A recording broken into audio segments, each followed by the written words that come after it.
bachelor's and getting, you should be able to get a job anywhere with that, right? yeah, exactly. Yeah. Yeah, I went to audit classes because I was like, there's no point in getting a degree in these. I'm just gonna like take the classes for free. Right. Yeah, that's probably it. I mean, if you're nearby a uni and stuff and can, that's probably the right way to go about it, I think, because you can avoid all the fees and stuff that way if you can as well. Yep. All righty.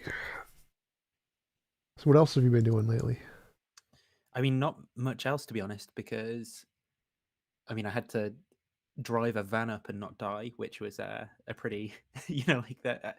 I crashed my car. I wrote off my car this summer when we went on holiday, and I didn't get a new car since, and I hadn't driven since. So I was like, oh no! And then I'm driving a van for the first time up to Scotland. But yeah, Wow. Exciting. yeah.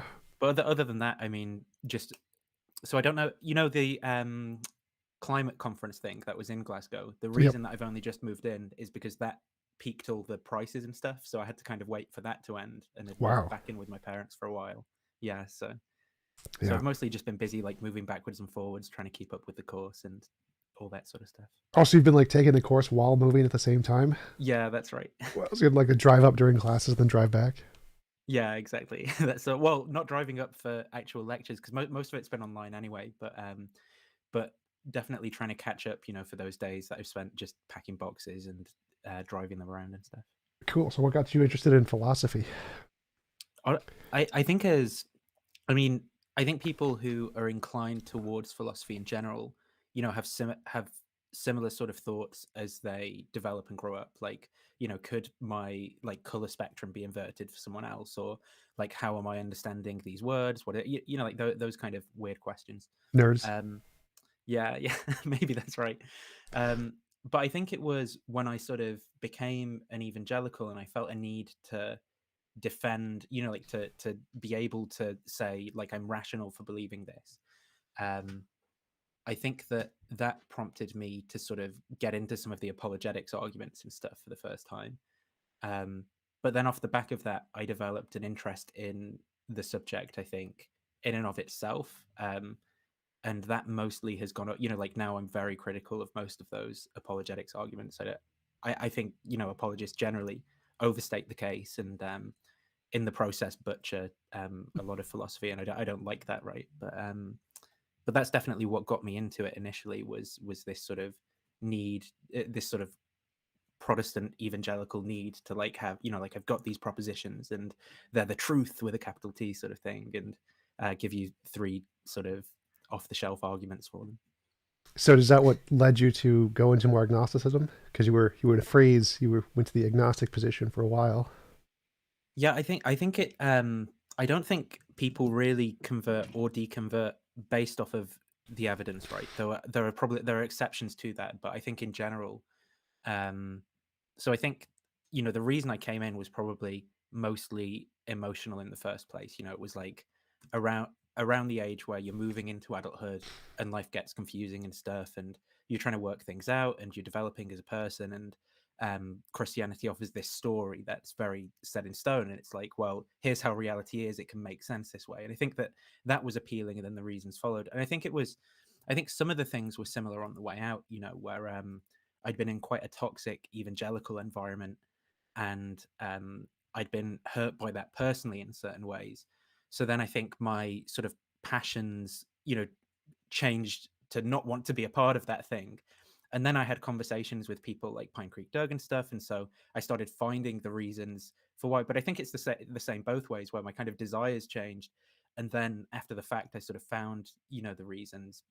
Though I do think after a sufficient amount of time studying philosophy, it becomes very difficult to hold to particularly a sort of simplistic evangelical view of reality. Like the kind of thing that someone like Frank Chorek is going to put forward is just like, that's just not the way that the world is. So Yeah, I totally agree. I think that like for my transition out of Christianity was definitely more emotional than logical. It was before I even got into the arguments. It was mostly just believing there's this all powerful, all loving being there, and then praying for help and never getting it. Kind of like it creates this yeah, cognitive dissonance that's like, well, these two facts don't agree with each other. right, So what yeah. is you said your view of Christianity is different than Frank Turek's. How would you describe it as different? Well, for example, I mean, I wouldn't when Frank sort of, in some of his arguments, he'll levy criticisms of the person kind of morally. It'd be like, well, I've got the truth, and you're just denying the truth or something. I wouldn't go down any of those routes, and I wouldn't think that someone has to be rationally compelled by me sort of offering them these simple arguments. Like if you reject the kalam, if you think that the past might have been infinite or something, you're just an idiot, or you think you're a moist robot, and did you freely choose to believe? Like these kind of pithy one-liners, which I don't think there's that much rigorous content to them that someone couldn't rationally reject. Um, and I think a lot more than that falls out from the different way that I view Christianity. I think that someone like Frank, perhaps engages with the Bible more like a kind of a book full of propositions about the way the world is, that's just to be like followed, like some sort of rule book or maybe a history book with it. Whereas for me, it's more kind of about the moral metaphor or something. Something like Star Wars might play a similar place for an atheist. Where or Lord of the Rings or something. Where when you're having a bad month, you might watch the Lord of the Rings and feel inspired in a certain kind of way, right? And I think that the Bible kind of plays a similar role for me. Um, and I think that someone like Frank Chorek just wouldn't be comfortable, saying something like that, because it has to be this capital T truth, in the sense that, like, if you're denying it, you're this evil person stuff. And I think as well, because of my beliefs when it comes to epistemology and belief formation stuff, I'm not like, if someone was interested in trying to um, think about what the world might look like under a Christian paradigm. I mean, I'd be interested in trying to figure that out with them, but tentatively holding to any conclusions I came to. But I'm not going to think that that's something that's going to persuade someone of the same kind of things that I'm persuaded of, because I think, my reasons for believing do come mostly from desires and so forth. And I think that that's the same for most people. People don't sort of find religion because they take a course on philosophy of religion or something like that. It's usually because life's difficult in some sort of way. And, there's this kind of solution posed in the idea that there's a divine creator who loves them, or, they feel they're in some kind of infinite need of help. And so they find that help in religion in some way, whether you view that as a type of wish fulfillment or something, or whether you view that as tethered to some kind of spiritual reality. I think that's how it happens. So I don't think someone like Frank Jurek just can describe or talk about religion in that way, and that's sort of one big thing that makes it different. So you said you came to belief through like desires. What do you mean by that? How do you like desires for what specifically? Yeah, it's interesting. I mean, when I reflect, so like 7 or 8 months ago, I would still definitely have described myself as agnostic slash atheist, like leaning towards a kind of reductive naturalism or something. I mean, why did I begin to sort of change my views of things? I don't know. It's not that life became particularly more difficult at that point in time. I mean, it's been difficult over the past few weeks with all the moving and stuff, and that's not very pleasant. Um, but I do think that something in my desires changed, and I don't know what that is. I don't know how to cash that out, because any way which I try and cash that out is going to be laden with it's going to basically assume the conclusion, right? So if I say talk about it from a Christian perspective, it can be something like, well, the grace of God is working in me to kind of like grant me faith or something like that. And if I look at it from, I don't know, the kind of a kind of pop psychology point of view, and I can explain it in that way. I can say, well, I was kind of conditioned and primed into some of these concepts, and then I couldn't let them go for whatever reason, come up with some reason. It's very difficult for me to introspectively assess why that change happened without appealing to entities that are going to be, that are going to just assume the conclusion. Um, so yeah, I don't know why exactly. I guess I can give a go at describing um, what sort of happened. Um, I guess I just sort of started reading the Bible more again. Um, I started listening to sort of Christian philosophers who were less Frank Turek like, and were sort of engaged with the nuance, and actually people can disagree rationally and so forth. The same with biblical scholars, like people like Pete Enns, who you've had on. My views are probably closer to what someone like him holds. You're listening to other philosophers. Could you name a few others like Pete Enns? In terms of philosophers or Bible scholars, Both. philosophers, people like John Cottingham, for example. He's a guy in the UK, and he's got a very interesting book called Why Believe. Could you And send me his name so I'll invite him on the show? Yeah, no problem. Do you want it in the chat here? I can just type it. Oh yeah, cool. Into the chat. No, what? Oh yeah, in the chat. Yeah, in the chat. Yeah. So John Cottingham would be one. And people who you're aware of, like Joshua Rasmussen and stuff. Yep. I don't know that I agree with all the same arguments as him, but I think I gained an appreciation for the way that he kind of engages in discussion, and I think I grew tired of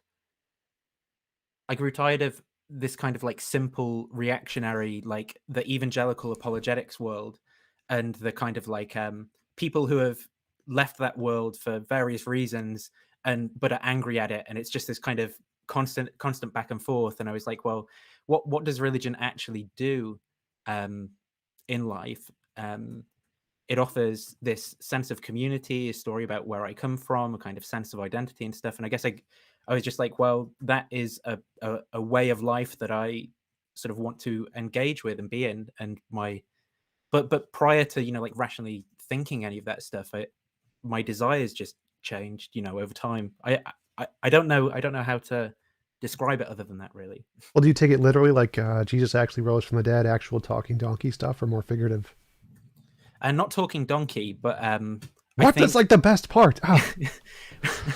in terms of, I mean, a lot of the claims in the Old Testament, especially, are very different. I mean, I agree with you that they're all pretty much all like these miracle claims are on the face of it fairly implausible, right, given empirical experience. But the particularly trying to do any kind of historical analysis on the Old Testament, I don't know the original languages. I don't know a lot about the backgrounds and stuff. So, I mean, I don't think that most of them, or maybe even any of them, happened exactly as they kind of say. When it comes to the New Testament, I'm probably pretty similar, though I do think that on faith I grant the resurrection of Jesus. But that's not to say, I think from the point of view of someone dispassionately assessing the evidence, as it were, it definitely is the best explanation to go with, that Jesus didn't rise from the dead, right? I think that makes way more sense if you're putting it through like a Bayesian framework or something based on the evidence that we have. I think it's when the resurrection, when the resurrection is viewed through this lens of well, I'd say of faith, right? But that's a really difficult word that is poison for a lot of people, I suppose. But it's when it's viewed through the lens of hope or something like that. I don't know what word to use other than faith. Maybe that would be useful for people. So maybe it is faith. But then you can kind of try to understand it through that. But what do you mean by hope or faith in this context? Like, how would you define those? So faith, I would say, well, it's is it like hope for an afterlife, or hope for purpose in life, or like, I'm not sure what you mean here when you say hope. It's sort of like I mean, the only analogies sound too close to something like what someone like John Lennox would say, but it's kind of like, in a partner or something, right? When you would hear maybe someone tells you some evidence, like they saw your partner with some guy at a coffee shop or whatever, but because of this personal sort of commitment that you have to them or something, you don't assess that evidence in the same way that you would assess something like a scientific hypothesis. And someone told you, I mean, this is a simple example, but I rolled a ball at this angle and the acceleration due to gravity was different or something. It's not like that kind of evidence because um, of the way that the emotions and the commitment that you have and stuff are tied into the way that you come to assess that. Because you've got a relationship with the person, you sort of assess it um, through the lens of love or something. And I know that's, it's kind of weird, and I grapple with, because I'm not looking at the comments, but I can imagine that the comments for this chat will be something like, well, that sounds an awful lot like confirmation bias, right, or something like that. And I'm very sympathetic to that, but I guess. Well, what comes to mind to me is like when discussing epistemology with some of the professors I have on, we talk about like, is it justified for a kid to believe his parents when his parents say Santa Claus exists or something? And that's an example of a justified belief that the kid has because they have a relationship with their parents or their parents are true and give them the most reliable information they have. And so if you have that kind of a relationship, that would seem to fit the kind of definition of trust or hope where you're using it as that's a reliable source of information you have.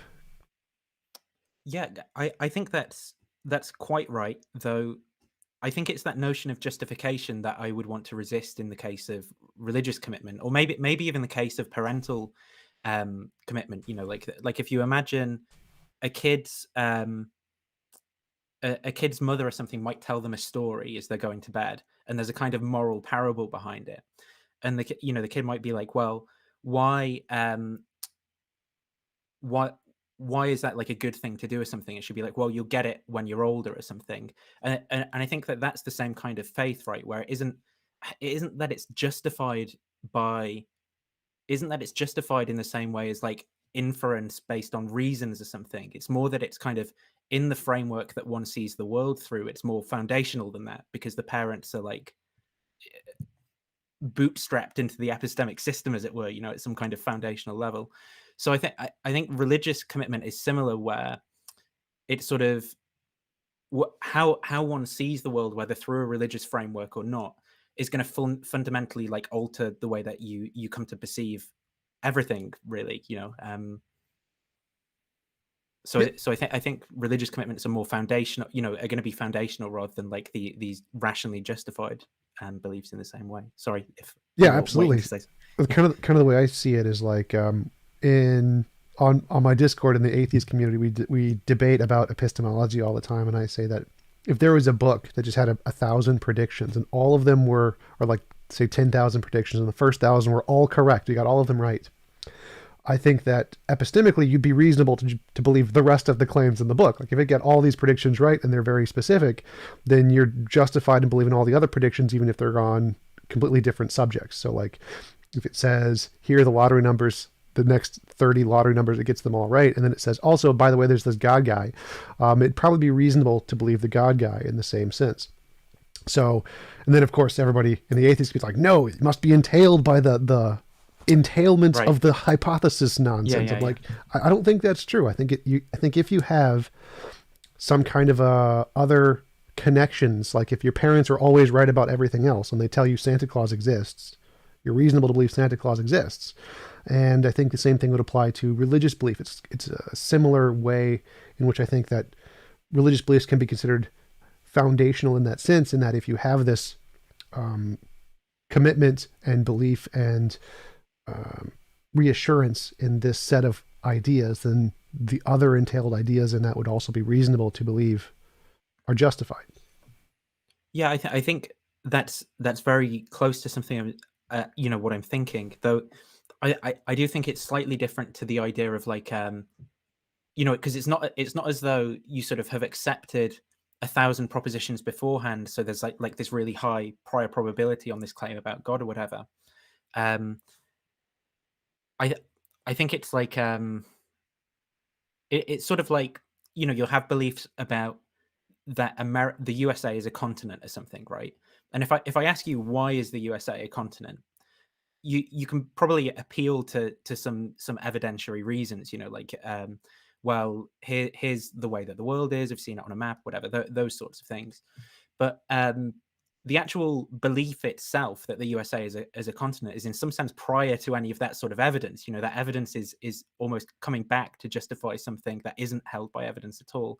And I think that that's what the faith commitment is like. And I think that that's similar to why, for most theists, I don't think a lot actually hangs on the result of doing this kind of natural theology and stuff for that very reason, because you sort of have that commitment, and then you try to understand what it means in terms of theology from that perspective, right? From that way of seeing reality. But yeah, it's not the other way around. But Yeah, that would definitely, from the way you've explained it, that would sound kind of like confirmation bias, because it could be like any belief you have as a child. You could say you have this belief, and then when someone asks you why, you can go look for some confirming evidence to try and make it fit without actually having any real justification there. Would you say that that's different or the same? yeah, I do think it sounds very close to what perhaps confirmation bias would be one of the manifestations, but like it sounds very close to sort of bigotry or something, right? Like on a particular topic, like Bigotry? yeah, like bigotry, like where you're bigoted about a particular opinion, whether it's like race or well, I mean, religion could be one of them, or politics or something like that. But I do think similarly to sort of some of those commitments, actually, like even political commitments, there's going to be somewhere that they sort of bottom out that just isn't rational. Um, like I don't think that there is a rational basis that could be argued in such a way that every single person would agree, for example, as to why The world is round? the well, no, the Republicans are the best political party, or this piece of artwork is more beautiful than that one. Those kinds of things, and I think that religious commitment is close to those kind of beliefs. I mean, obviously, it has propositional content to it, but I think that the faith commitment is a sort of well, I mean, if you suppose Christianity is true, and you think what actually follows from that, I mean, it's that it is a personal relationship to someone. It's not, within working from within the framework of Christianity. It isn't this belief just in a set of propositions or something. And even within the framework of Christianity, it makes out that's not the case, and that it's for anything. It's not necessarily for the academics and the people who have thought about these things, but it's for your everyday sort of person. So working within the sorry, if you want to come in, feel free. Yeah, because you're mentioning propositional content cases like, is that painting the most beautiful, or that isn't? There's no truth value to that. It's just an opinion, essentially. Except Phil Survey's paper, aesthetic is subjective. Ridiculous. But so, like, are you considering religion more in that beauty opinion sense, where it doesn't have a truth value? Because it seems more like a truth statement, in which case there would need to be like a way to falsify it or something, like there would be something we could discover or some way we could critique, is this true, rather than is it just I like this, like beauty. Yeah, I don't mean to suggest that it's subjective, that it's entirely, that there's no fact of the matter about it. What I mean to suggest is, in terms of like epistemically modeling what's going on, there isn't like some set of arguments or propositions that can be offered in favor of one political party that's going to be just accepted by everyone from every single standpoint, and universally convincing. And similarly for, it could be the case that some kind of realism about beauty, like there is actually in the world a most beautiful painting, but I don't think that there's going to be a set of arguments that can be offered that would be accepted by every single sort of rational person in favor of that, because we don't all share the same sort of starting points in our commitments. And that's more along the lines of what I mean to say. Oh yeah, for sure. But would you like, because when I think about Christianity, it's really hard for me to accept it as true because of my morality, my understanding of morality. It seems like, specifically like the Christian worldview, seems horribly immoral. Like if there was this all-powerful, all-loving being, then he would know that the best world, the best of all possible worlds, is one where it's physically impossible to force any other person to do anything they don't consent to. And to me, that seems like a moral primitive. It seems like that would really be, if there is an objective morality, that would be the objective morality. And if there was a perfect being, that's what it would create. And so having like the Christianity where God does a lot of evil stuff, it seems very, I get that cognitive dissonance thing again, where it seems like that can't be the case. It can't be the case that that would be good, the Christian worldview in the way it's described in the Bible. Do you Yeah, see a problem with that, or do you? well, I think that makes sense from the position that you adopt. For I don't share the same view of morality, I suppose. So I don't have the same kind of cognitive dissonance. But certainly, some things like evil and stuff do cause me to say, well, I don't really understand how I reconcile that with the notion of God. I don't have, as it were, a sort of model of the way that theism works with all of reality, and it all, like I could program it up in a simulation, it would work that way. Like I just don't understand all the moving parts. So yeah, there are these tensions and stuff, like why the world is the way it is at all, right? Yeah, for sure. So, but you said you don't have a way of addressing those. Those are more like the faith things where you just take them on the hope perspective. If you accept this ideology, those are other entailments essentially. Well, I think I grapple with them to try to understand, um, but I don't know that any of the I don't know even really know what satisfactory answers look like to some of these questions, because I can read like Leibniz's Theodicy, or Augustine's the privation of being defense, or Plantinga saying stuff about the free will of demons causes hurricanes, whatever. And at some level, it's like, well, in this epistemic sense, for all we know, that could be the case, and that reality could be like that. But I think when we're talking about reality at that level, I just don't have any kind of confidence in some of these claims. I think the way reality is at that level, at least for my intellect, is not something I can grasp and piece together. The way that I mean, the essence of God from the perspective I occupy is primarily a mystery, and the knowable aspect of God, as it were, would be the incarnation, and that's the way that that's the way that my Christianity kind of works. But Incarnation? um, What do you mean by incarnation? so Jesus being God becoming man, Gotcha. God becoming flesh, right? That would be the part of the story. But if you're going to say, well, how does that work, right? Like I don't know. Like how does an unknowable essence take on physical form, right? I don't have an answer to that. I can probably just about tell you um sort of like basic facts about Newtonian physics or something, right? I don't know about reality in that kind of sense. But then the point of the story for me isn't to be able to describe it in that way.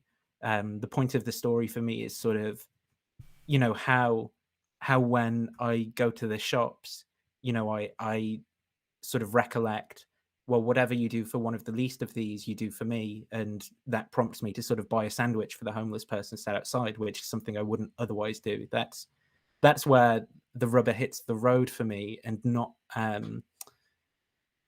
sort of in modeling the theology with empirical facts and with and fleshing out the metaphysics and stuff. So that stuff is interesting. Well, It doesn't hinge on. so you bring up the pragmatic impacts of your belief, and I definitely think those are important, especially for religions, because I'm trying to make an atheist religion based on my objective morality. Right. But what is that? What were you tying that into? What is the where the rubber hits the road? Why does that matter? I think it's because we are fundamentally beings of action in the world, right? Like the way reality like fundamentally is this manifest image of which has a kind of moral dimension to it, and it's like decisions like, what am I going to do today, how should I treat this person, there's those kind of entities, and we interact with them and stuff. And I think that's where the rubber hits the road, because the story of Christianity, as it were, is something that's lived out in that manifest image. It's lived. It's not. it's not an entity in some kind of scientific model that connects the laws of the higher level sciences to the fundamental physics or something. It's something that dwells in after one stepped outside of the lab and is kind of living their life. It's something that occupies that space, and that's why I think it's where the rubber hits the road, because I view that as fundamental human life, I suppose, as opposed to a job as a physicist or something like that, which would be like an aspect of human life. Do you think that's something that's important for religious beliefs, is that they have that rubber hits the road aspect to them where they have a pragmatic impact on people's lives, and that's important in the way that religion is a part of people's lives? And if so, how do you see how the rubber hits the road in other religions? Like, would it change your confidence level, to use the street epistemology terms, if like other religious beliefs had, where the rubber hits the road for them, like they had a more moral impact or something like that? Yeah, if I think I mean to answer maybe the whole question, I I mean from my point of view is very pluralistic. I'm not again, that's another area where I disagree with someone like Frank Turek, um, and that's not to say that I think all these gods exist or anything like this, but I just think that given this kind of hazy hazy definition of the essence of God existing, I think that it can communicate with different cultures through whatever kind of languages and symbolism and stuff that they have. So they'll come to religious conclusions through various kind of different ways of looking at things. Um, so I'm not particularly exclusivist in that sense, though it doesn't mean I necessarily commit myself to like these contradictory propositions, about the way reality is. But yeah, if I were to say, like Arjuna, who Theology Unleashed, if if I were to begin chanting Krishna, right, and it made me a much better person, um, then I think in some sense, I'd be adopting those religious practices and beliefs, and if it not just if it made my life so much better in the sense that it caused me so much pleasure, but if it made me love people more and give more or do more good with my time, I think I would be fully adopting that set of religious practices. Now, there'd still be a question that remains behind that. Like, for example, is there a natural explanation as to why chanting Krishna is doing that? And that might be the case, but I think from the point of view as me, the human, um, who has to kind of choose how to live, then I'd still be within that religious framework, adopting that particular form of life. So, from my perspective, when I'm creating my atheist religion, one of the ideas is to try to move us as close to the best of all possible worlds. And to do that, the goal would be to decrease the cost of living as much as possible. So, one of the things I'd like to do Right. is like buy an apartment building and decrease the cost by like 50% or something. And so, if my atheist religion became popular and it inspired people to live better lives and to help decrease the cost of living and to lower costs of businesses, would you say they would also be living by that religious motto in a way, even though there was no God? If it decreased the cost for those businesses. Yeah. So like, it's, if the goal is to decrease the cost of living so that everybody can live easier lives and not have to like go into debt, and it's the fundamental tenet of my religion essentially. And people adopting this religion did live by that way. They adopted this as a motto and they deliberately tried to decrease the cost of living for everyone as much as possible. Would you count that as being like a religious doctrine, or living by the religion in the same way? Would it be equally as valid as the chanting Hare Krishna, Hare Krishna, Hare Hare? Yeah. Yeah, I'm not quite sure. I think there's something. I mean, I'm not going to be able to provide a sort of strict definition of what religion means, because it's kind of vague, like what a game is or something. But there definitely are certain things which seem to have to kind of be there, and it seems like the person firstly kind of identifying with a set of practices or something, rather than being defined by someone else as falling under those practices, seems to be quite important for them being like a member of that religion. So, like I had a conversation the other day where someone said, there's no such thing as Islam because um, because you can't kind of define the term, whatever. And I was like, well, let's just go with all the people that identify themselves as Muslims, because I don't want to get into some theological debate about whether having this verse or that verse, particular interpretation of something is the true Islam. But I'm happy for anyone who's sincerely saying I'm a Muslim, not just as a reductio sort of going, yeah, well, I'm a Muslim and eating like a bacon sandwich, but anyone who's sincerely saying I'm a Muslim, and there's some sets of practices that are sort of encompassed by that. One of them seems to sort of be saying like peace to you, brother, a lot with people who are in the in-group. One of them seems to be reading the Quran and going to mosque and that sort of thing. So I think your religion that you're making would need to be like a form of life, as it were, that people could adopt in some sense. Whether that would be, well, I suppose it might be fundamentally linguistic in some sense, but not where language is constrained to just verbal utterances. It might be like physical practices, like when people shake their hands, for example. So there'd need to be some set of practices that are encompassed by what the religion is that people could adopt and live by. Oh yeah, absolutely. I mean, that would be the goal would be to all the practices involved in trying to decrease the cost of living. But I mean more like would that, because you mentioned how other people's influences, where their rubber meets the road, for other religions can be explained in a sense by the God, because the God can communicate with other people through their cultures or whatever. Would this also count as a kind of communication of God in your sense, even if there's no God in the religion, because we have the same practices to promote life in a certain way? Yeah, I think that would actually be right under that story of reality. Like it's sort of like when precepts kind of say, well, you believe in good or something, so therefore I've kind of got you believe in God. And it's like, well, no, that's under your story, but under your story they're entitled to access the moral facts which you think are grounded in God, right? But that doesn't mean that comes along with the proposition, this is grounded in God. They just recognize that's good, and the way you cash that out in metaphysics is slightly different. So I do think that under that story, I think like humanism, for example, I'm not opposed to what humanists do in general, because I think it brings about a bunch of goods which I think are fundamentally grounded in God. I'm not exclusivist in the sense that I think that the key aspect to a good life is saying that Jesus is Lord or something, and going to church on a Sunday. I don't think that those are the defining characteristics of the good life. And I think actually many people are better off outside of like harmful forms of Christianity than they are within them, because it's sort of abandoned some of it, what it should be doing in terms of trying to create and harbor the good life for people. Oh yeah, that brings up the question of like of all the different cultures, if one was clearly more moral than the others, would that lend more credence or give more confidence to their belief being true in some sense, or would you still incorporate that and say it's still a manifestation of Christianity or the Christian God in some sense?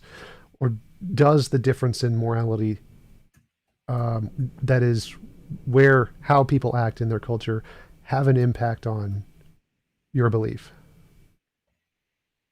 I think if I was truly sort of convinced of the aesthetic superiority of like one culture, then I would have to take their kind of metaphysical and religious claims more seriously. I'm not saying that just recognizing that would convert me to that religion or culture or whatever, but I do think that it would do something where I'd be like, okay, well now I want to know more and investigate this and take it more seriously than more seriously than I do sort of Marxism when I look at a Soviet block of flats or something. Not convinced by the gas chambers, huh? Yeah. But yeah, I think that's really interesting. I've been thinking about that lately. Like, if we could make a moral, like, standpoint of this religion having this kind of an impact and having a more of an impact than churches, then I think that would cause a lot of people to think about it and take it more seriously. So yes, yeah, I agree. Yeah, that's especially like effective altruism isn't specifically like atheistic, right? But yeah. I do think what people like Peter Singer, for example, do outside of Christianity is, well, I think the strongest argument from the position I occupy is the sort of meager moral fruits of believers. So when I see, people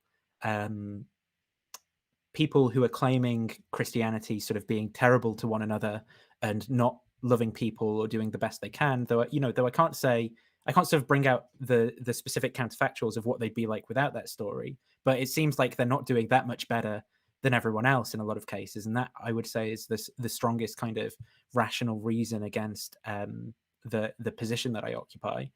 So I do think seeing other religions where it clearly seemed superior in that sense, or even, if you didn't want to define it as a religion, but a kind of secular.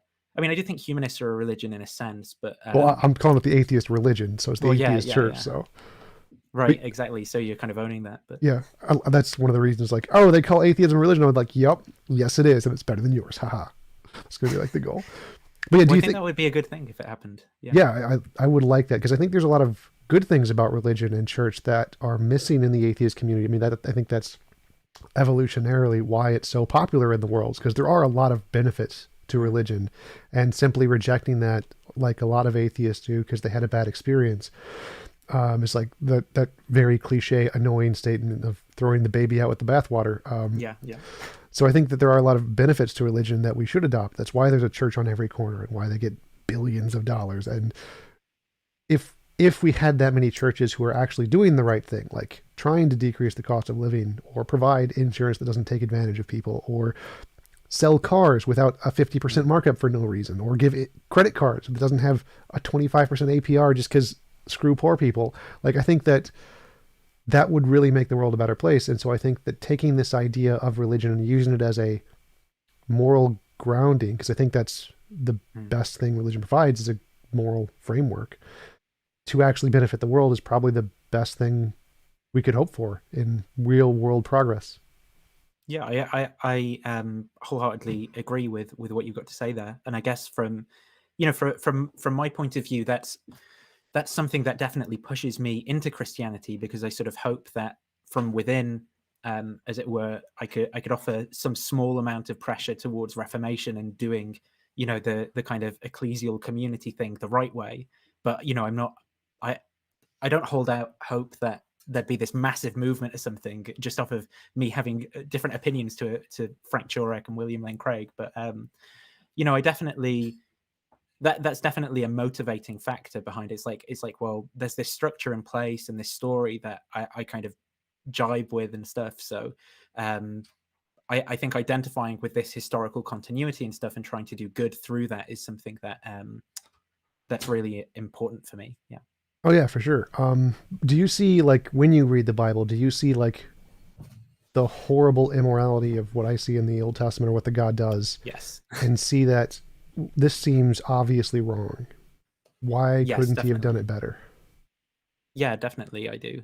In terms of the why couldn't he have done it better? I mean that's going to be one of those questions about coming up with like reasons and stuff where I mean, I guess we could go down that route, but I'm not trying to do that because I just have no idea. But I definitely share the kind of reading the Old Testament and being like, well, this is clearly an example of something that is not like the morally correct thing to do, right? In this case, and I think one of the growing out of evangelical things to do was to sort of not try and defend that, and to realize it's actually okay to go, like, if again, if this kind of theological metaphysics is right, well, whatever the good is going to be grounded in God, so you can kind of go with your intuition to some degree. You've got to have an understanding that like any faculty, it could be incorrect in certain cases,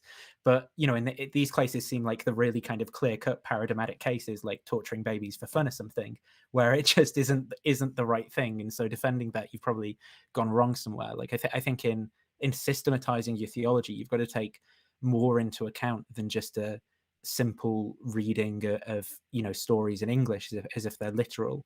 There's got to be an awareness of it. it being a particular genre of literature created by a particular country, a particular culture thousands of years ago, and their biases and stuff like that are a part of it. And that's what's being expressed in those cases, right? As opposed to some kind of divine commandment where God wants you to have like racial prejudices against people who are born in this area of the Levant or whatever. I take it a little more than that. I like even taking the resurrection of Jesus, which is like foundational to Christianity. Like it seems strange that God would send himself and must die physically, even though his soul is completely unaffected, so nothing really happens. Like Pine Creek brings it up all the time. Like, Yeah. so if Jesus' soul just transmits from one place to another, what was the whole point of the whole dying in the body thing? What this seems like a very strange methodology to achieve forgiveness of our sins in any way. It seemed, why couldn't God have just snapped his fingers or done this before? It seems like a very strange story in general, to try and say that this is a plan of the all-powerful being who knows everything. I agree. It's a strange story. I mean, what might the reasons be? Could be a question about what reasons could I give you to believe such a thing? And I don't think I could, right? But I mean, in terms of the candidate explanations that people try and go with to reconcile these sorts of things, you know, I think things like soul building and stuff for explaining certain moral evils. I mean, it's not going to deal with natural evils and stuff. Do go some of the way, but it's also going to partly be influenced by the way that you're systematizing your theology overall. So, for example, if you're already committed to particular views about atonement, then you're going to view the resurrection as this very specific thing, right? Whereas from my point of view, when I come to think about, well, why would God do it that way? And I sort of think, well, maybe the point of the story is just this psychological effect that it has on me in getting me to identify with it and do better things than I otherwise would have, you know. But for me, that might almost be where the explanation stops, you know, because I don't know that I can. I don't know that I can. I'm not very good at thinking about what reasons even look like for a kind of the god of classical theism that's outside of. I don't even know what thought outside of time really looks like, right, or anything like this. So in terms of then cashing out, well, what would be like a reason for instantiating a particular world with whilst I have omniscience, right, of every set of outcomes? What would a reason look like for instantiating that world? Like, I don't think I've got much hope for.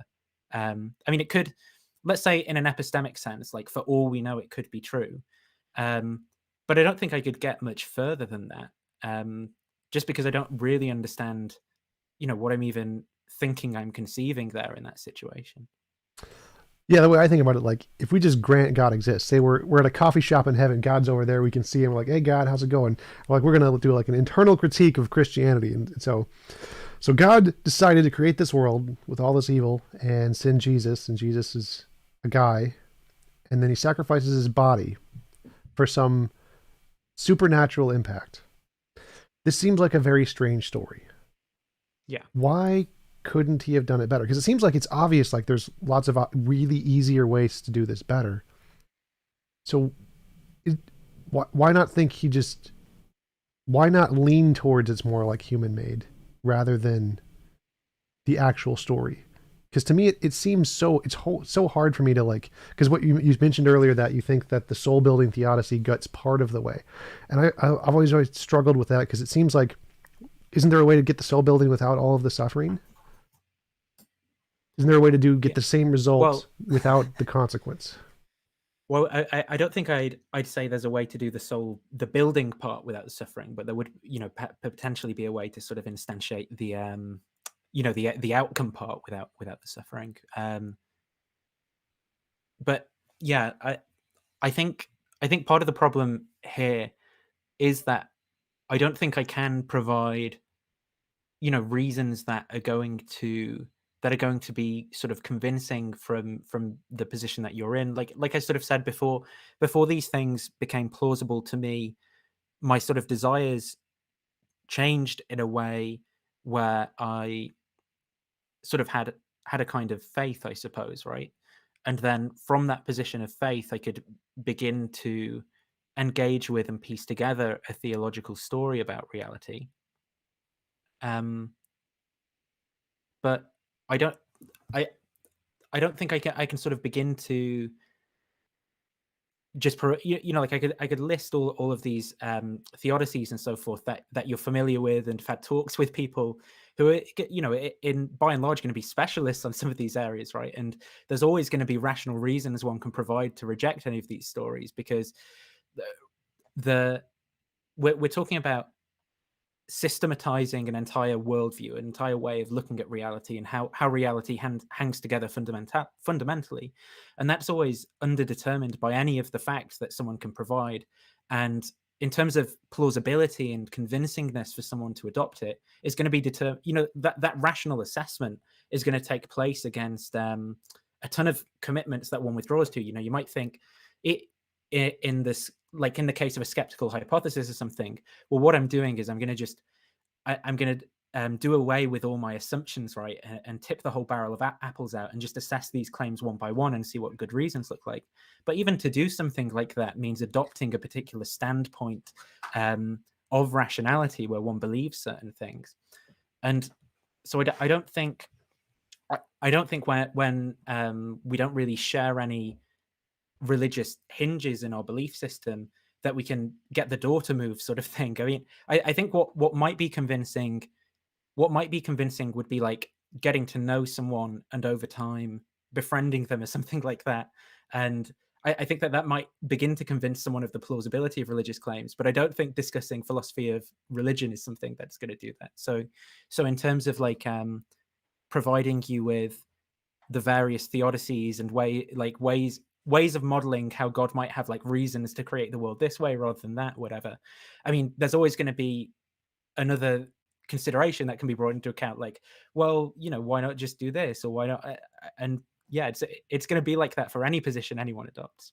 Oh yeah, that was kind of my question. Is like, it seems like just how everything else is underdetermined, it could also be underdetermined that the soul building can be achieved in multiple ways. Like, it seems strange to me to think that the only way to do soul building is with suffering. Like, why isn't the soul building equally as underdetermined as everything else, and could be achieved in other ways? Because you said it seems unlikely to you that soul building could be achieved without suffering. Why is that? Because to me, it seems like soul building is some kind of essentially intellectual growth of some kind, some new way of learning, essentially, that you adopt after some experience. But it seems like you could get that new way of learning from other experiences other than suffering, right? Like video games. I play video games, I learn, and I progress and get better at the video game without suffering. I do think that certain kinds of suffering, are a necessary condition for certain kinds of flourishing and growth. But I mean, it certainly doesn't mean all of them. Like I do think there's a certain kind of growth that I would say I've experienced by playing video games as well, right? I don't know that it's the same kind of growth that was available for me, through sort of like when I did crash and write off my car, right, and there were people in it, and the challenges that we faced together as a group or something, or the challenges in driving a van which I was anxious about from Manchester to Glasgow and unpacking all the stuff, and it's like bad weather and things. I don't know. Maybe it's because the stakes are higher. Maybe it's the affect and emotion of the situation. But I do think that there's a different kind of quality to that than if I'd sort of played through the levels of Forza 3 or something, like. um, but so I do think certain kinds of suffering might be necessary conditions for certain kinds of good. But I mean, there's still problems for that. I mean, am I going to say that in the face of someone whose child has just been born with like skin inverted or something? Like, hell no. Like, I'm just going to be shocked and horrified by that and be like, why the hell is the world this way? I mean, that then is going to sort of that then is going to be, well, I want to love these people, right? I want to try and alleviate their suffering and comfort them, and help them process some of this trauma. But I'm not going to be able to tell a kind of like theological story. What I'm certainly not going to do is sort of say, "Who are you, oh man, to question God?" Like a sort of um, the response of some theists might be. I'm just going to say I do not know. I have no idea. But you don't think it's possible to get the same results without the suffering? Like, for example, we could have you, Right. Sorry. Yeah. On that point. like, we could have you drive the van, and you're just in a video game. You just don't realize it. So you're in the Matrix, and you're like Right. driving the van, and you think it's real, and so you get the exact same soul building in your brain because it affects you in the same way, even though that risk of actually falling isn't there. You just don't realize it. I mean, in the case of like a brain in the vat scenario, could you get the same kind of soul building? Possibly. I'm not sure. I mean, in terms of just instantiating the outcome, which isn't what quite what you're going with, I do think that that's obviously different. But in terms of like a radical skeptical scenario, I'm not sure. There is something that intuitively seems off to me. It seems like if I maybe it would have to be the case that I could never find out I was a brain in a vat or something, right? Because if I then knew I was a brain in a vat, it would in some sense trivialize those experiences and the growth that I thought I'd gone through. But it could be the case that if I never found out I was a brain in a vat, that it would be identical. But I guess I mean, even in some sense, that is similar to the Christian theological story, right? Because it's like, well, if Heaven. you find out you're a soul in God's mind or whatever, however you're going to cash that out, then how does the soul building happen? A question But that comes to mind: do you think it would matter? You said if you never found out. Like, I imagine if you like drove a car and you found out as soon as you got home you were just a brain in a vat, then it would definitely counteract in some way. But if you found out like 60 years later, I mean, would that have the same counter effect, or would you still have those ingrained values in you that you had lived for 60 years with? It seems like when you find out also matters. So even if we found out at a later date, you would still have the same soul building, wouldn't you? I think it would be. I mean, it would be a different effect, but that would probably. I mean, that would also partly just be the result of like the effect of time on memory and how we process. How we process stories ethically, kind of thing. Like something that has just happened is very very kind of immediate. The story I tell myself about who I am is very connected to the things that have immediately happened than the things that happened 10 or 15 years ago, I suppose.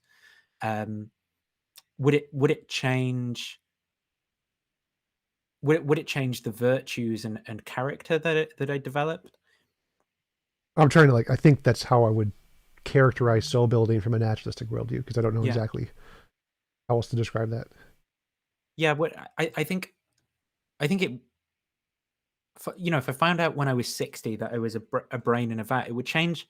It would change my relation to those experiences. Just like I think God revealing Himself and saying, actually, you can now know with certainty the way that reality is from a Christian perspective or something, and um, actually I exist this way and you're in heaven now forever or something. I think that would also fundamentally change your experiences to your relationship to those experiences that you'd had in this life. Um, but I don't know exactly what it would do to them. I think in some sense it could trivialize them. Because the immediate thing that comes to my mind is like, I'd think, well, why did I experience that? Like,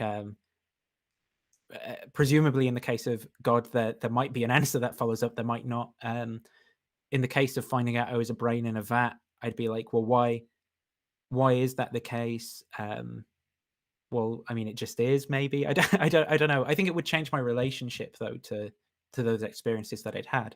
I'd still have the experiences, um, But but it couldn't might you cause say me soul to. building in the Yes. both? Like, you'd say you come out of the Matrix and you talk to Bob, the Matrix builder, or whatever, and he's like, "Well, why did I go through this experience?" He's like, "Well, for soul building, like you did this Mm, to build your character in some way." yeah, yeah. Is there any difference in the validity of the soul building in the Matrix example versus the heaven example? And why would the soul building not be equally as valid in both cases?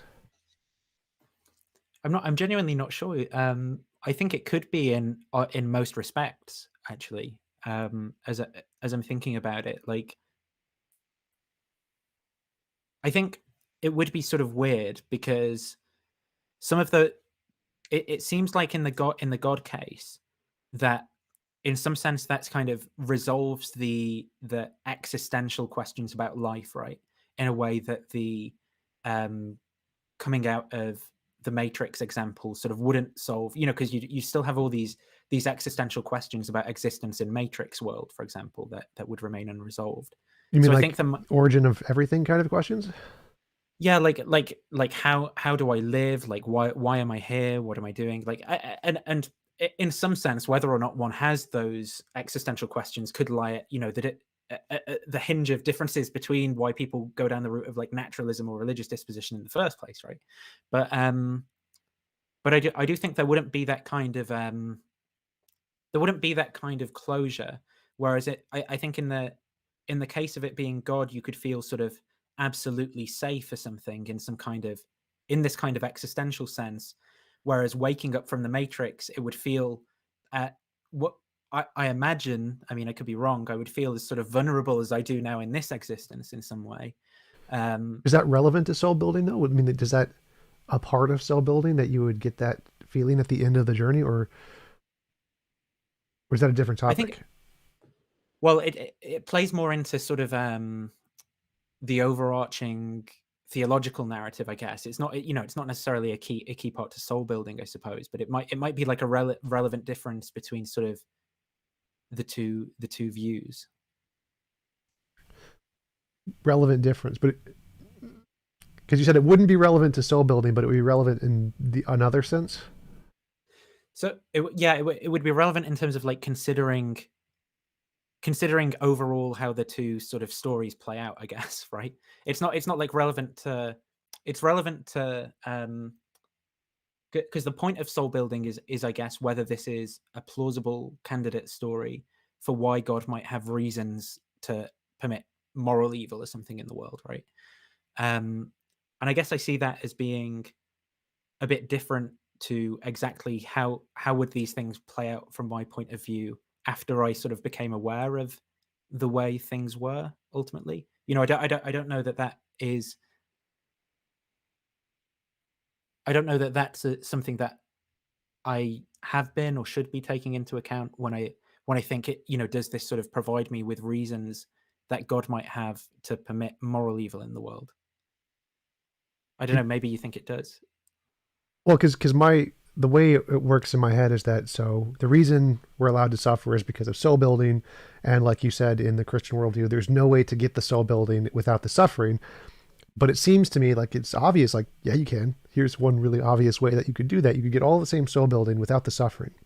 And the difference you said was that, well, at the end, once you wake up, you don't get the Oh same no, sense because the of. suffering would still be there in the skeptical scenario, though, wouldn't it? It wouldn't be not suffering because you found out you were brave. If the finding out in the skeptical scenario, um, if finding out you were in a skeptical scenario undercut the experiences of developing a virtuous character and so forth, I think it would also undercut the suffering and sorry, if it undercut the suffering, it would also undercut the experience of developing a virtuous character in some sense in that case. Well, the reason I bring up the Matrix is you can still have the fear and the belief that suffering could happen, even though it couldn't. So, like, you could believe that your child could come out with your skin grown out inverted or whatever, but you just wake up and it didn't happen or something. You get to the Matrix like, here is your kid, he's fine. So you But have if the virtue bit, oh sorry, you finish. yeah. So like you can imagine crashing your van, or you can think it's likely you're going to crash your van, but in the Matrix, like you're not going to. It's not possible. You can't crash your van. You're fine. But the point of the experiment is that you can still get the same soul building. You still have all the same psychological beliefs and feelings without the actual suffering or the consequence there that seems immoral. Or you can make it optional, like in my BPW. You can say that I consent to be a part of this world where the soul building stuff. But if someone doesn't want to, they're like, nah, I'm not a big fan. Wouldn't that be more moral? I guess I'm not sure now that there isn't suffering. If if the if those experiences, even though it's acknowledged that they weren't real in the sense that they were taking place in the most fundamental level of reality or something. But if they're, phenomenally identical, for both, for from whether they were in the base reality or the kind of matrix reality, then it seems that the phenomenal realness, right, seems to be this condition that makes the development of my character real, right? It makes it something that really happens to me. But it also means that the suffering that I experience is this like real thing in that case. And I'm not sure then, I'm not sure it's disanalogous from the God soul building case, because it seems to me that the suffering in the Matrix case is just as real as the suffering in the kind of God soul building case. Well, I'd say the difference I would suggest is like the difference of actually being stabbed to death versus the fear of being stabbed to death. Like where you're in a place where you think you could be stabbed to death, but it doesn't happen. Not like it doesn't it's not like it occurs in the Matrix and you remember it occurring. It's more like you had the belief it could have occurred, but it didn't occur. So that would be the difference I would say, is that you have like the belief that you could crash with your van, but it just doesn't happen in the Matrix. So that would be the difference in between these two worlds, is one where all of the beliefs about pain and suffering are there and you can go through them and avoid them and learn from the experience, but you don't actually fall into the you were murdered to death or raped or killed or your baby was never actually born that way. So I think that the fear, like, do you think the soul building comes from those things of like literally being stabbed or shot? Like, does that itself soul building, or can you get soul building from just the fear or understanding that it could happen? I think if the experience is identical, like in this case of being in the Matrix, like I definitely would grant, that would be the same as it really happening, really. Um, I guess the thing that I'm not seeing is how it's kind of superior to the kind of theist case, right? Because it seems that in the theistic case, it's that when we're saying like it didn't actually happen or it didn't really happen, it seems like that really or actually is sort of being used in the same sense in either case. Um, where it's, like your soul is absolutely safe regardless of whether you were kind of like raped or shot or whatever, just in the same sense that your actual personhood in the Matrix example is safe being plugged into the Matrix. Yeah, I'm taking um it a step further than I'm saying.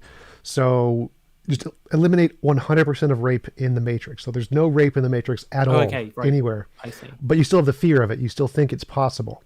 Okay, sorry, I misunderstood then in that case. Yeah, so I jumped to the second Yeah. analogy probably without explaining it well enough. So in that case where there is no rape whatsoever, does that limit soul building in any way? Like, does the experience of being raped itself contribute to soul building? I guess the question here is, sort of, could there be certain evils in this world taken away, right, and it still have the same amount of soul building? Um, Perhaps. It could do. I can't see exactly. I can't see exactly what permitting rape and all of the things staying the same and just removing rape. I can't see exactly what that does in terms of soul building. Yeah, because to me it seems soul building is more of a internal thing. It seems like from a deterministic standpoint, some psychological feature, and any psychological feature can be achieved in multiple ways. Like you said, it's underdetermined. There's always an undetermined amount of ways to achieve the whatever psychological effect you want. So any particular way of getting there is there's going to be a worst way of getting there, and you could eliminate that and still get to the same outcome, right? Well, I think in some sense maybe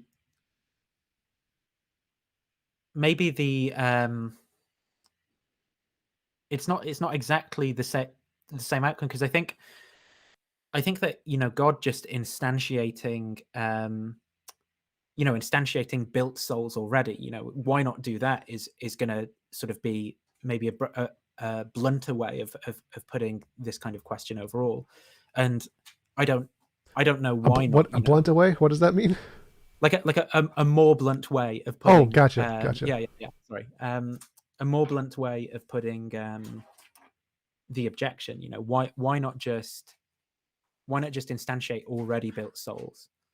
I don't know. Now, why not instantiate a world where there were slightly less evils, right?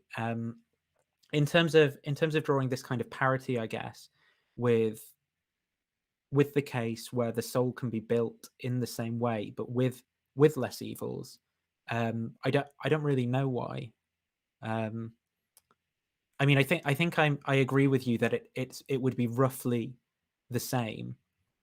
Maybe, I mean, I'd have to think about it more. Like maybe the case could be made that not permitting rape does actually, there are some goods that come about through a world where rape happens that otherwise couldn't be the case. But I can't see that, and it doesn't sound, on the face of it, it doesn't sound that plausible. But I'd have to think about it.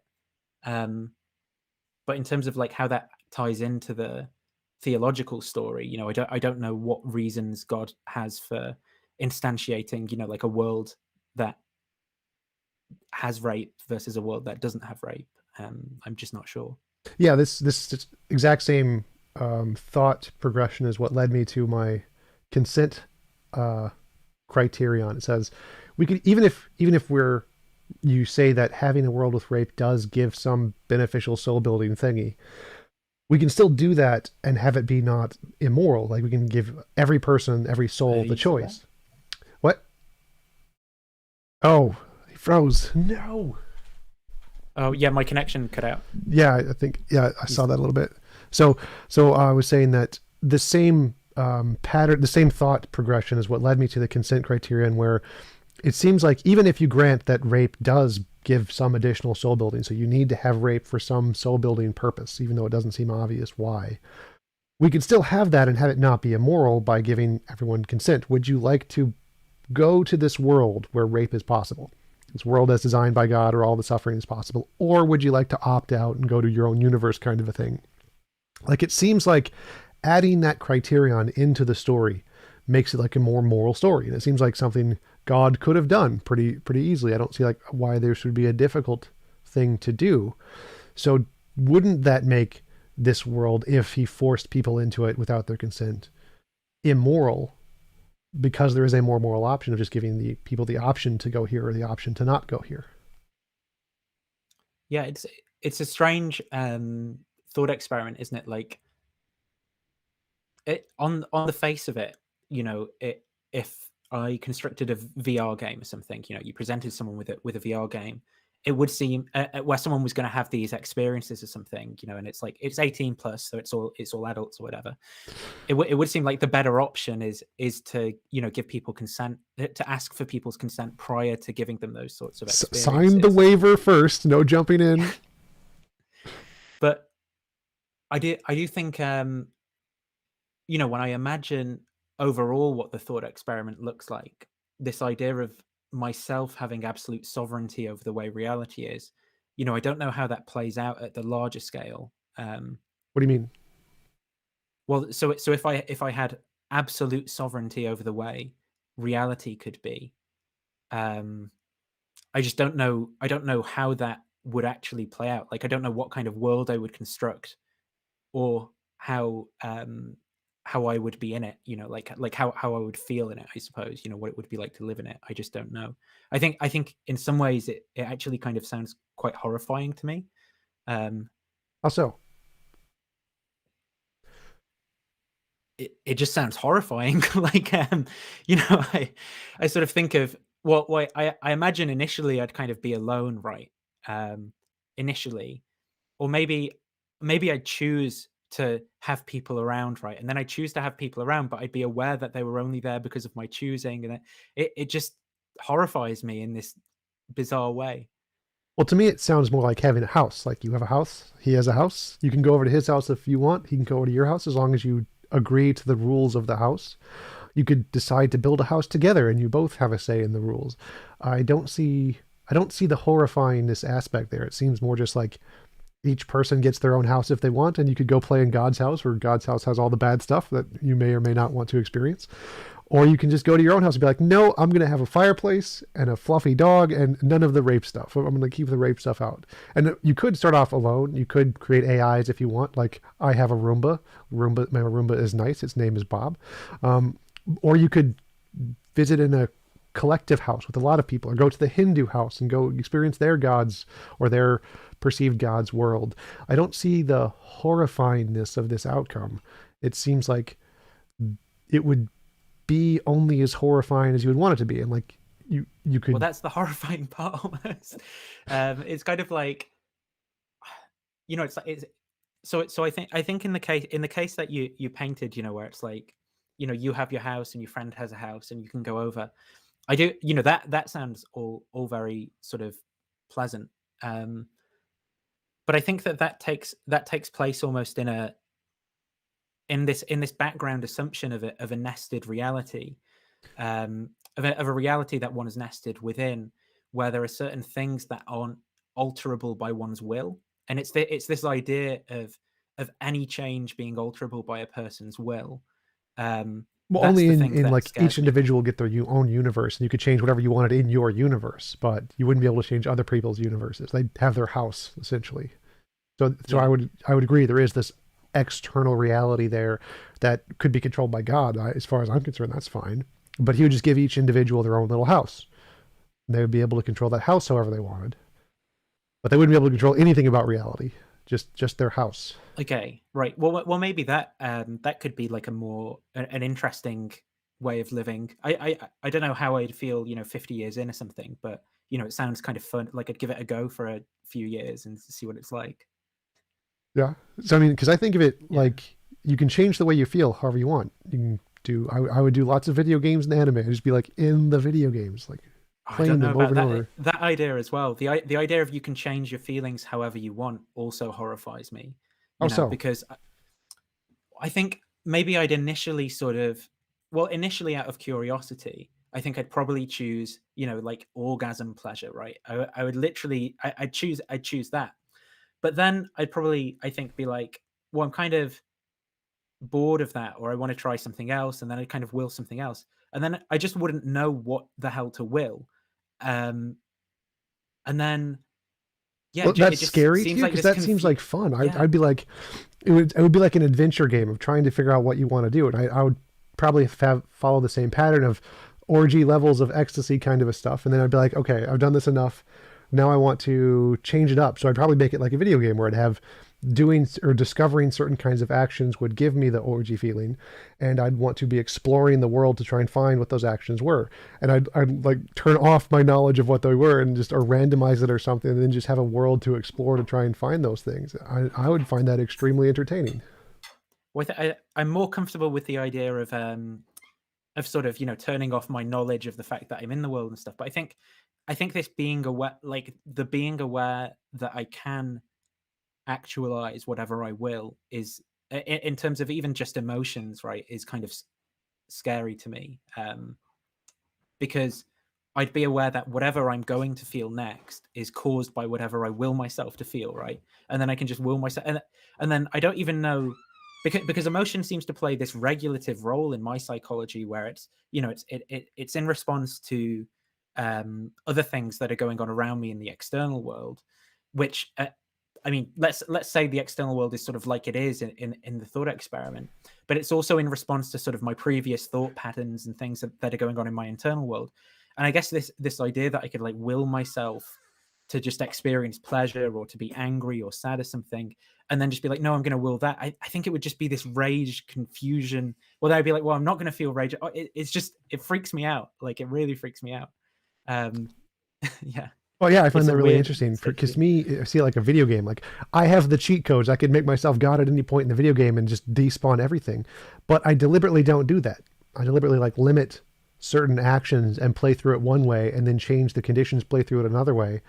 And I don't think there would be any substantial difference here in the two cases. You would have the option to at any point just give yourself godlike power, but people don't do that. When they play video games, they usually limit themselves, make it harder for themselves, and then once they beat it that way, they make it harder for themselves again, increase the difficulty. And that's what I would imagine it would be like for the most part, where it would be progressive changes that would help you to find out what you kind of really enjoy doing. Like you would find out what kind of video game you really enjoy doing, or what kind you would want to do more often, and then change it up after that. So I don't see it as horrifying. To me, it seems like a big adventure game. So I don't understand the intuition people have, like what you're sharing, that it is horrifying in that way. To me, it seems like some kind of like intuitive fear of the self in a way, or intuitive fear of human nature, intuitive fear of having control. I don't understand that feeling that people have, and it's something that I'm very curious about. Yeah. I don't know that it's what I want to say it isn't, is this sort of, maybe I'm not saying that this is what you're doing, but maybe this sort of psychologization of the Christian narrative of, well, humans are intrinsically sinful or something, so I wouldn't want to be given power over to myself. I mean, that would be like a belief that I sort of have as a part of Christianity, but I don't think it's what's playing a big role in this thought experiment for me. I think what it is something like, well, when I consider what the world seems like, right? I sort of consider it from this background of assumptions, where the way I conceive of it is as if I'm stepping into a VR game, but there are certain baselines about the way the world is that remain the same, whereas I'm taking those away. Whereas the world itself, and that seems good, right? If it was like this VR game where there's always the base reality you can step out into, but in the case where those things are taken away and everything is subject to my will, it just seems like so strange, like anything could happen, and anything does happen that I will, and I don't even understand. I don't understand how like valuation and meaning would work. Like in terms of the way that my psychology and you've painted some ideas there of how that might work in saying, you know, well, I'd forget about it and create a world that's kind of similar to our own, but take away some of the evils. And I agree that like, okay, implant me into that world, and maybe I get some of the same kind of meaning and value and stuff. But it's this being aware. Then, if I ever become aware again of the fact that my will can control things, it's straight back to the kind of existential terror, and then almost becoming aware of that knowledge would undo or trivialize or something, like any of the things that I had done as a subject in the kind of scenario that I'd set up. I don't know. It just that's what seems sort of terrifying to me. Well, two things that come to mind for me is like, one is, do you think God has that same feeling of existential dread when he realizes he's an all-powerful being? And the second would be is like, well, there would always be this external reality that was independent of your will, because like there's always each individual being would have their own world that you could go to and collective things. So there would be an external reality there that has some shared logical consistency or something to it, independent of your world. So it'd only be that your world you could do this to. Because to me, it feels comforting to know that I could go back to my home and then look at porn or whatever when I want to, and not be trapped in the external world of everyone else's values. So I don't feel the same dread of that idea, knowing that there is an external world there, and everyone has their own world, and I can go experience those if I want to. But then I also have this place I can go back to where I have full control.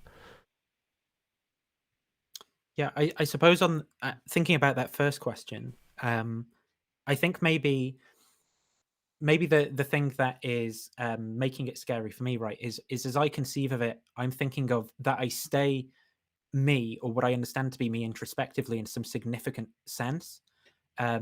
So if if it were the case that my whatever I am can be changed such that I would be like what it's like to be me would be qualitatively identical with what it's like to be God, whatever that means, then perhaps I wouldn't, experience the perhaps I wouldn't experience the existential dread. But I think if in any significant sense I do remain me, and as I understand myself, psychologically and so forth, than it would be that kind of horrifying thing.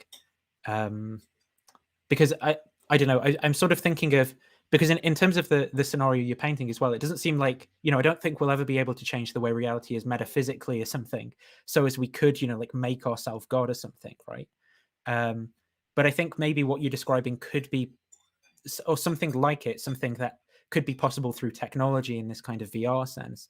So I guess in that way, that's what's playing into me conceiving of it as I sort of significantly stay myself, and I, sign the rights over to Google, and they transplant my brain into some computer or something, and then that scenario is actualized. Well, is there a difference But between those two cases? Like, because I think it's definitely possible that we can gain control of the laws of physics and probably change them in such a way where we could do this too.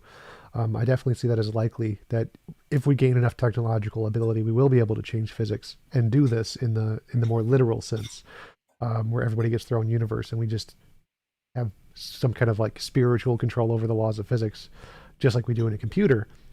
And obviously, I don't want to sign myself over to Google, but it seems like in a way you're kind of doing the same thing in Christianity, where you're signing yourself over to God as opposed to Google in this case. yeah, I mean, I agree with that analogy. It's just that, God, from my point of view, like God's a kind of different entity to Google in a few, a few ways, but Only a few. yeah, just a few ways, but not so many for so long, with the metaverse and everything, which is, and Mark Zuckerberg is the the incarnate Christ and everything. But yeah, I think maybe it could be, the question seems to be sort of like, could that be done through technology so as it would be phenomenally indistinct from the sort of description of reality where one would be like made a god or something, right? Maybe it could. Maybe you could in some sense simulate simulate that. But I don't know why. Again, I'm not sure why it would be like me, for example, that would be done to, because it seems that I would be transformed so much in such a process. Like I think even, I mean, I'm assuming a bunch of stuff about the way that physics and neuroscience and stuff plays out in the future. But I think whatever would have to go on to like transplant my nervous system into that, in order to make me not be me in the sense I in order to make myself not have these existential psychological issues that I do have, my neural architecture would have to be changed in this like really significant way as well, as it was put into this machine. And then it wouldn't be clear to me, why not just build a machine that was like that in the first place? Maybe is the important thing the continuity of psychological experience, like, that I knew as a past self that I was me, and now I had become, but then would that undermine the thing? And so it's like this really weird scenario, so I'm not, I don't know how to think about all these things. Yeah, I've spent a lot of time thinking about it. To me, I imagine it more like you are you as you are exactly right now, and you're handed an iPod with God powers, and you just like on, off, on, off. So I mean, I definitely agree that I would want that continuity of self. I'd want to still be me, and then be given this power of my own universe without having to change me fundamentally unless I wanted to. And then I could like save that as like a base state, and I could just revert back to reset to Windows 7 Right. whenever I wanted to be like, okay, so this is what I was feeling before, and then change it as I go. But I don't feel that existential dread thing, and there are a lot of people that do, and I've always wondered why. Because it does seem like what you mentioned earlier, a psychologizing of some fear of the innate way of humanity that is attributed to religious belief, saying, you're inherently sinful, and that causes this fear of being self-controlled or having your own universe, because you would imagine all these potentially horrible things you could end up doing. But that's something I've never felt, and I'm always curious about why it is people feel that. What is it that gives you that fear? Hmm. Yeah, I mean, in terms of, like why it is, it's like what kind of explanation, would like satisfy that? Like why do people differ from me in respect to thinking that way? Like, because there could be this story about, well, it's because people um like have this kind of wish fulfillment. So, that you tell some psychological story, and maybe that could be right. I mean, the person wouldn't know, but maybe there's like reasons or something. It's like they differ in the reasons that they have. I think, as I'm thinking about it more, I mean, I've not thought a lot about this thought experiment. I'm thinking, maybe it's this idea of the self being the fundamental basis of reality as well. So instead of it, as I understand all experience, right, I can't get beyond my own experience, but there is this otherness as well as self, right? Whereas it seems to me like the reality that's being painted is just self, and I think that that's the terrifying thing, is like, so, because every appearance that I have appears to me because I have willed it, to appear at some point. Well, I suppose at some logical point in time, right? Rather than like it doesn't matter about the chronological ordering. Like, I'd be willing, even if I'd willed myself to forget, then the appearance of the forgetful reality would only be there because logically prior to that I had willed myself to forget. And so it's if I ever became aware of the fact that everything was dependent on my will, that's the thing that terrifies me. Like, it's not, and it's not because I think it's not because of human nature being inherently sinful or something that I think that. It's just that there would be no other. There would just be self, like that, when I would be aware, and that's so lonely. And I mean, I could sort of delude myself. Well, maybe not delude is the right word. I could sort of trick myself into thinking there was another, but there never would be. It would just be. Oh yeah, yeah. I Yeah. totally understand the position of, like, if literally you were the only thing that ever existed, that would definitely feel lonely, and gaining knowledge of that, given your current psychology, would be very depressing. So I can totally understand that perspective. But in the thought experiment I'm presenting, there's also all of the other people who have their own universes. They're out there. You can visit them. You can go to their universes, Right. where you're subject to their universe's laws or whatever. And so I wouldn't feel that same loneliness, because there are other people there. Having the option to go to my own universe where everything is my own thought bubble or whatever doesn't seem to create that loneliness, because there's that alternative of there are other people out there. Mm. I think that this is interesting because it sort of changes it. I'm just not sure how this works, kind of thing. Like, it changes the way that what I'm imagining is, because it seems then there's like these metaphysical rules or something about the thought experiment world, where it's like, okay, well, the rules of the game are that you can invite people, right? But then those rules aren't subject to my will. I'm Yeah. subject to them, right? And then yeah. So there are, like I said before, there are these logical rules that are independent of your universe. But it's like, you have your house, I have my house, and I can do anything I want with my house. I get the almighty chair. You have to live with that thing, whatever that is. So there's definitely we have our own houses, and we can do whatever we want in our own thought bubble houses. But we can't change the rules to other people's houses. They still have their houses, and there is this metaphysical framework there of everybody gets their own house. Like the ultimate metaphysical law that you can't change is, it is impossible to force people to do things they don't consent to. That is the unequivocal metaphysical rule in my thought experiment. What it kind of reminds me of is that I mean, it's different in a lot of ways, but the Black Mirror episode where that guy is like uploaded into some like pod thing as a prison.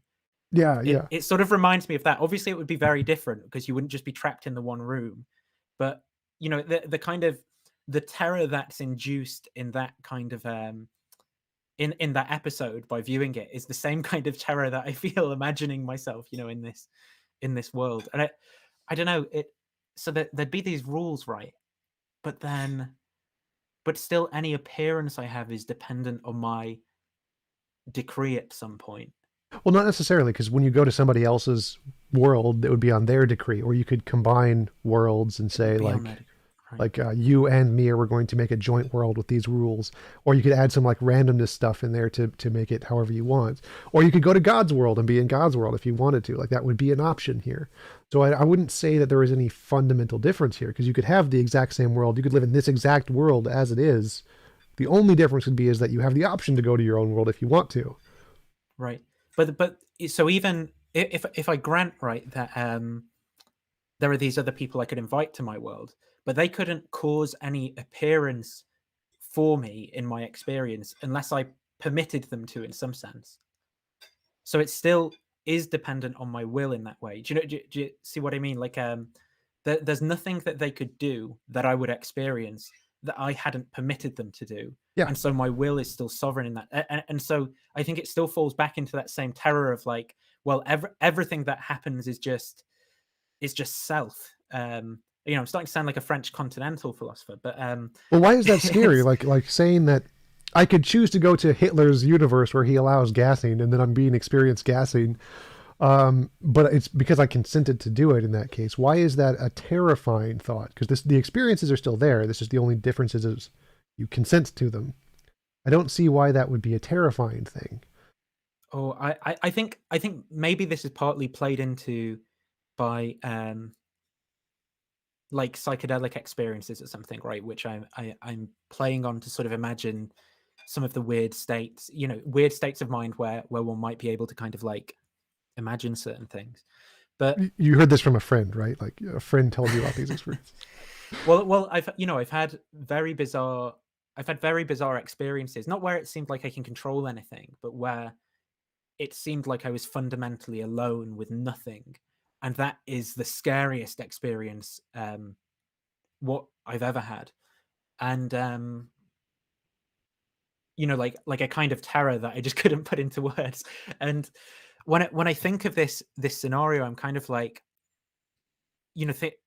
thinking of that, I guess. And then So it's I'm like sort of if like, you have too much control, you would afraid that you would get that same experience because if you had too much control, it would give you that sense of loneliness, kind of a thing. well, it's not. Well, I think about that, right? And then I think about, well, I just will myself out of it. So I go, okay, pleasure now, and then I'm like, yes, and then I'm like, now let's make it real, and I just will stuff, and it happens, but then like normal psychological affects, which would be caused by events, I have to will those to happen too. So I have to be monitoring all these things in order to simulate what happens, or because there can't be autonomy because then something might happen that's apart from my will, right? Well, Like if wait, why if I not? was like, So like because it you can program a computer and have it run however you want, and then just leave, and the computer does the stuff. Or you can show randomness and put that in your universe, and have that just as fine. You wouldn't literally need to individually mitigate every possible thing at every point in well, time. I think I might have to, because and the reason being that, so I could at one point in time will I want this to run autonomously because I just can't handle it running. But then something might happen, where I'm like, well, I didn't want that to happen. I don't, and then like what? Then I'm no longer willing everything. Like I've somehow instantiated like a contradiction in the system that's been set up Well, where something has why would happened that that be I a didn't want. contradiction? Like, for example, I could say I'm going to limit my will such that these events can occur. So I just have a list of all possible events. I say these are possible, these are impossible, and so I know whatever happens is on the list of the possible things, but I can include on the list of possible things bad things. So you lose at the video game, or you get your head cut off by the bad guy in the Mm. video game.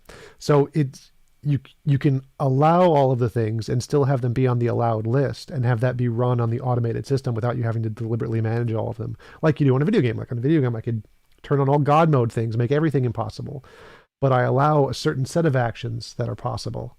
That I don't, I've given control of this to the video game, so I'm not doing any of the work anymore. I'm just playing the video game. But all of the rules, I'm not deliberately managing them at all points in time. I just look back at them whenever I want to change something. Yeah, I think that scenario makes more sense to me. It's this idea of me having absolute sovereignty at any point that kind of doesn't, because if the base nature of that reality is that I can will any states of affairs to occur, it seems to me like if I sort of set that up, but then my phenomenal experience is affected by something that I've set up in such a way as I don't want it or will it, that's like this really weird. It's like, that then it seems like you've got the same sort of evil that the world has been created to prevent happening, maybe to lesser degrees, right, than it seems to happen in this world, but still happening in some sense. Yeah, absolutely. Like I said, Yeah. you could have a world exactly like this one with all of the rape and murder and bugs that eat your eyes out. The only difference would be is that you've consented to be there. So I don't see how those are two different examples. The video game example, where you can set the rules and play by them, and you could just set the rules to be exactly like this world is. So I don't see why those would be different cases, because you portrayed them as being different in some way. That the video game example would be more plausible in some way, because I see them as the same. Yeah, I guess I don't I think maybe what I'm driving at is something like like I would will to have an experience that I didn't will or something. Like it's kind of like that sort of thing that I think the I don't understand how that sort of works under the system. And Well, that I guess that means would be a contradiction. Like if I willed at time A to have experience that at time B I didn't will, that would be a possibility. But I don't see that as a contradiction because I would see that as like I'm planning a video game and I'm going to have myself experience some stuff, and then I go through the video game, and at time B in the video game I didn't like that experience. But I don't see that as a contradiction because like when playing a video game, if you turn the difficulty up to the highest difficulty, like you know in the future you're going to experience some challenges there because it's a harder difficulty. And maybe when I'm experiencing those challenges, I'm very upset with the video game because I'm like throwing my controller at the wall or whatever. But I did that deliberately. So when I started the video game on the harder difficulty, I knew I was going to experience these challenges, but I did that consensually, even knowing that in the future I'm going to have some frustration with it. So I don't see that as a contradiction. Like there doesn't seem to be a logical contradiction in that set of experiences. not with the tense built in. But I do think it should be possible. It seems like if I can will anything, right, then something like willing to experience something that I don't want to will or something is like, something that could be willed because that's something, or maybe it's not something because it's a contradictory state of affairs. I don't know. It's just a very strange thought experiment, the overall thing. And so I don't know.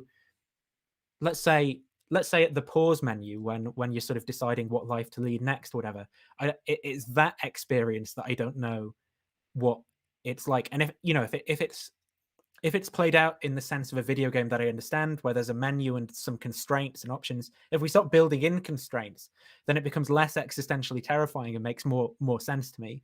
But it's this idea of when the constraints are taken off altogether, that, well, firstly, I sort of stop understanding what it is I'm imagining. But when I do think I'm imagining it, it's just terrifying in that sort of existential way. Oh yeah, absolutely. I totally agree. So I agree there are constraints like Okay. in that way. Like the big one is it's impossible to force people to do things they don't consent to. Like that's one you can't change. No conscious entity could change that no matter how much they wanted.